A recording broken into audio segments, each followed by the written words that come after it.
than me.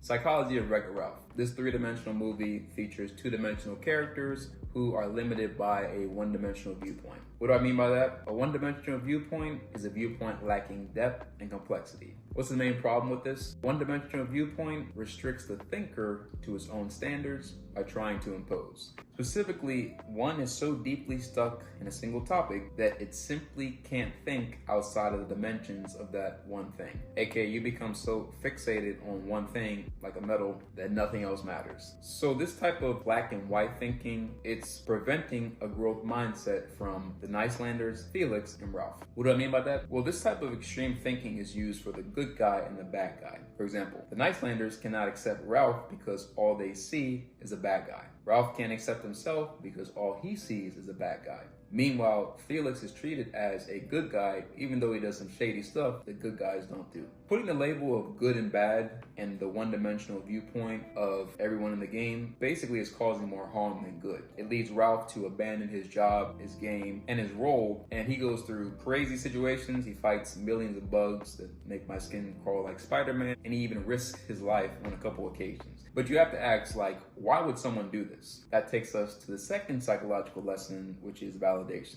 So in modern times nowadays, we get triggered when we see somebody who's desperate and they're trying to get attention, recognition, or fame. However, it's not really a surprise, and I feel like all of us at some point have done the same thing, and we've all gone through that phase or stage in our lives. Whether you're trying to get an A on a test, whether you're trying to get a promotion, whether you're trying to get someone to like you, fame, money, whatever the case is, even if it's like trying to go through a self-improvement phase, which it is a phase, and I have my thoughts on that, but we'll get to that in lesson 3. All of us have done something because we want an external reward. Ralph seeks external validation because he believes that if he gets a medal, he'll be a good guy, and that'll lead to the internal validation of him being happy with himself. But just like famous people and those on top will tell you, as soon as you get to the top, you realize that it's not what you wanted. Everyone's heard the expression, I'll be happy when blank happens. I'll be happy when I graduate. I'll be happy when I get a job, have a family, money, success, whatever it is. As soon as you reach that high, you go back down because it's not what you wanted. Validation can be likened to an addiction. The more you chase, the less you feel the reward. And we see a perfect example of this with Turbo, a.k.a. King Candy, a.k.a. the guy who doesn't acknowledge that he wears pink. I see you're a fan of pink. Salmon. Felix said it best. Turbo. Turbo-tastic! Well,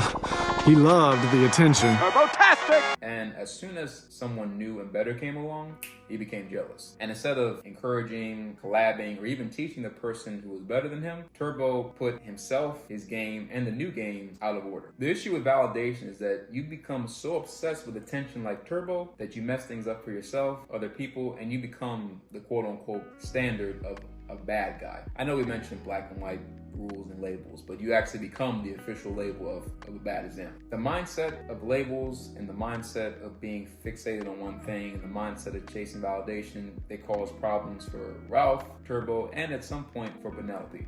For Penelope. We've seen what happens when you have a one-dimensional mindset, and we see how that affected Ralph, the Nicelanders, Felix, and Turbo, and we've seen the dangers of chasing validation. But what happens when the opposite takes place? What happens when you have a growth mindset, when you're okay with your imperfections and your glitches, aka your flaws? And what happens when you're not worried about what others think and you're not so fixated on trying to get something?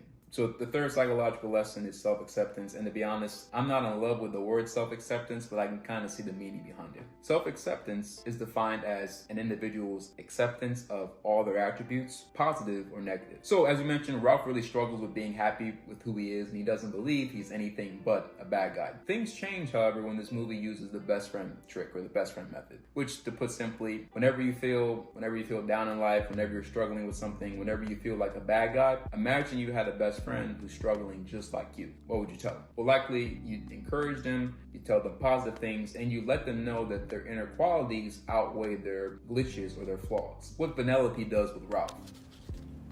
to stink brain. As a kid, I thought this scene was funny, but as an adult, it's actually pretty powerful. So this cookie necklace means like 100 times more than any golden medal. A gold medal is used to impress others, and it's to make them treat you with dignity, which you shouldn't have to do in the first place. While this cookie medal is a humble creation of somebody who cares about you, whether you're winning or losing, or no matter what's going on in your life. This scene is a nice reminder that all of us have inner qualities that outweigh our glitches or our quote-unquote flaws. Now, some believe that this idea of being okay with where you are and your weaknesses is being complacent, but that's not true. A complacent person is very pleased with themselves or feel that they do not need to do anything about a situation, even though the situation may be uncertain and dangerous. We're not talking about that. Self-acceptance is very much needed if you want to grow and achieve your potential. When you're self-accepting, you tend to be pretty neutral, meaning that you're not on top of the world because of any accomplishments, and you're not beating yourself down because of any imperfections. Now, when you tend to have that neutral mindset, you also don't care too much about what others think about you. Because you're able to see more situations clearly, you're less likely to be harsh on yourself, and you're more likely to have better relationships when you're neutral. A study proves this. So in 2018, a study showed that self-acceptance can help instill a sense of well-being, which in turn helps you build quality relationships with others and ensures personal growth and development, aka self-improvement. So not only does being aware of your weaknesses help you, but it also can give you an advantage. What others call her glitch is actually what Penelope does in order to do incredible things. And it helps her out when she races and eventually led to her winning the game and becoming the rightful owner. Now, I say all that to say that this movie is a powerful reminder of having an expanded mindset, not chasing validation, and being okay with yourself. And I think those things are what allow you to quote unquote go through the self-improvement. I have nothing against self-improvement. I'm all about trying to improve yourself and get better. My only caveat is that don't allow self-improvement to steal your soul. Not to get dark, but don't be like the character Joe from the movie Soul and be so fixated and obsessed with one thing that you miss out on life. You want so much from yourself and you want so much out of this one thing that you tend to miss all the good things that are happening to you in life. So that's pretty much my 2 cents as far as self-improvement. These are some of the psychological lessons that I appreciated from Wreck-It Ralph. We can talk more about Ralph in the future.